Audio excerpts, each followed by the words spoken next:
Hi, my name is Zoha. I'm a writer at The Daily, and we're doing a film focus on the new Steven Spielberg film called Bridge of Spies. We are engaged in a war with the Soviet Union. This war does not, for the moment, involve men at arms. It involves information. That's the best way to describe it. When you think of Spielberg, you think of really nice action shots, amazing score, usually by John Williams, and a really powerful story.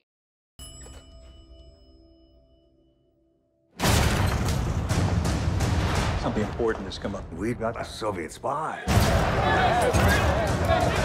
And this movie is a little bit different in that it follows a lawyer from Brooklyn, New York, named James Donovan, who has the daunting task of defending a convicted Soviet spy in the height of the Cold War. This will be a first for the both of us.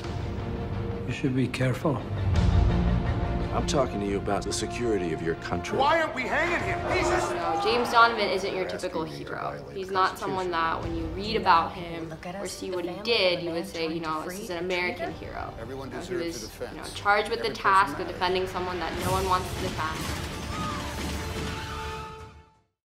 I think the moment for me where I really said, this is a Steven Spielberg film, and you can tell, was just the quality with which he told the story of James Donovan.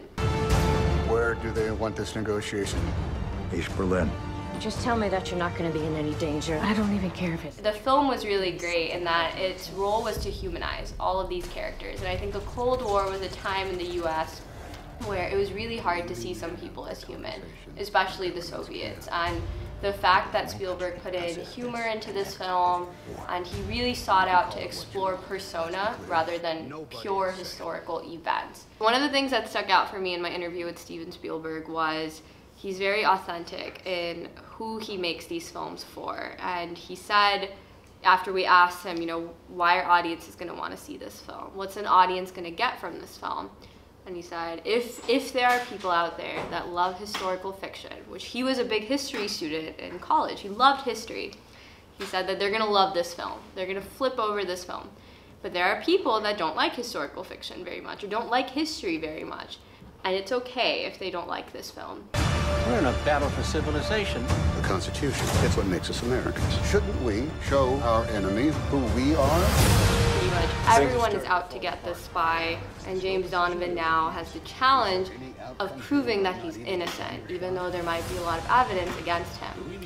We explore Donovan's entire persona and his role in negotiating the exchange of prisoners even during the Cold War. Next mistake our countries make could be the last one.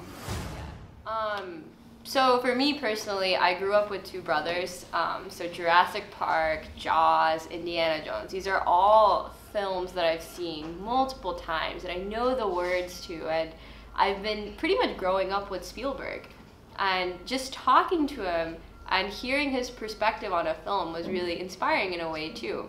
Because he really is very passionate about his films and what he likes to do.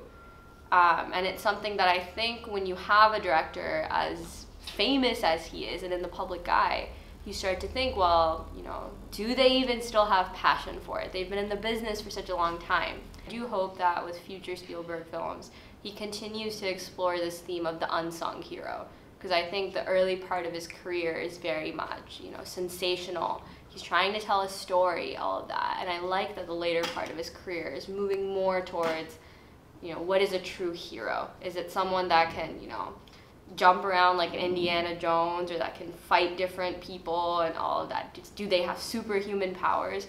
No, they could be like, a lawyer from Brooklyn named James Donovan who managed to free, later on, almost 3,000 prisoners from Cuba just by negotiating.